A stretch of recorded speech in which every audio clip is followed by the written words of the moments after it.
Olá, esse é o primeiro vídeo do canal Guia de World Building. Hoje eu vou responder 4 perguntas. O que é World Building? Por que criar um mundo? Quando World Building é necessário em uma obra? E por onde começar? World Building é construção de mundo. É todo o processo de criação de um universo fictício. Não é apenas a ambientação de uma história e vai muito além de inventar raças e sistemas mágicos e reinos e dar nome para tudo isso. Claro que depende da intenção do autor. Muitas obras não precisam de um mundo complexo e elaborado, mesmo no gênero da fantasia. Alguns autores exploram detalhes variados de seu universo, desde fauna, flora, clima, até mitologia, economia e sociedade. Outros podem ir além e criar um mundo tão distinto do que estamos acostumados que possa ser reconhecível para a gente, como, por exemplo, um planeta sem gravidade, em que as formas de vida evoluíram de um jeito diferente de tudo que a gente já viu, e essa alteração em um conceito tão básico afeta todos os elementos na construção desse mundo. Por que criar um mundo? O motivo mais comum é quando o escritor, geralmente do gênero de fantasia ou ficção científica, tem uma história para contar e deseja ambientar e explorar todas as possibilidades de sua narrativa. Mas o worldbuilding também é bem frequente em jogos de RPG, em que o mundo é criado especialmente para os jogadores e para suas missões.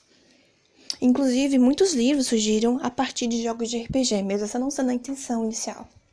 Mas é preciso uma história para construir um mundo? Não, a própria criação pode ser uma forma de arte e também de entretenimento. É uma das melhores maneiras que eu conheço de deixar a imaginação fluir livre. Claro que existem muitos outros motivos para construir um mundo, como, por exemplo, videogames, jogos de tabuleiro ou o tédio de um isolamento social.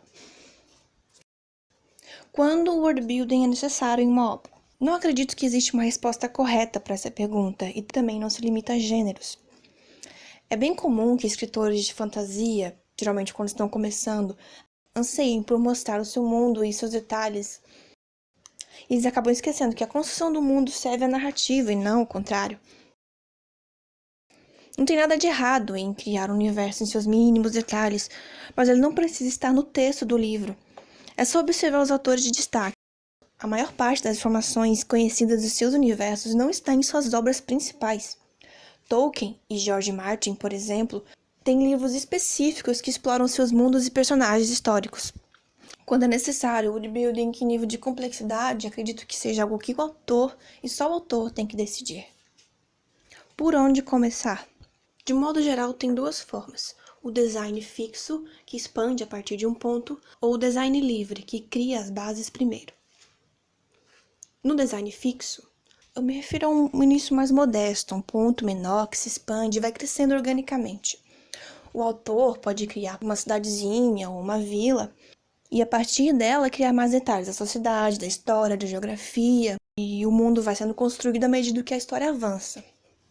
A vantagem de começar assim é que o autor não precisa se preocupar em construir todo o seu universo antes de desenvolver uma narrativa, se houver uma narrativa. Um exemplo, você tem ideia de uma enorme ponte que cruza o mar que o seu protagonista tem que atravessar.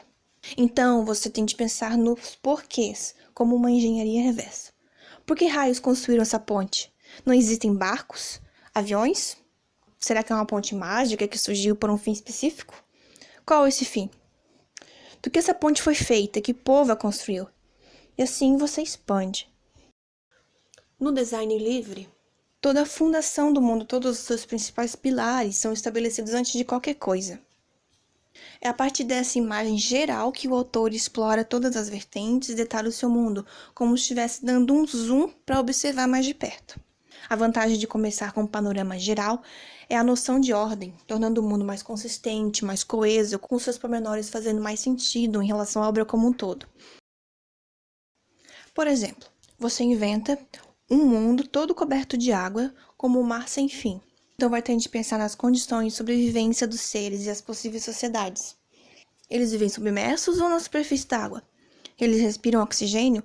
O que comem? Existem estradas, tecnologia, mágica?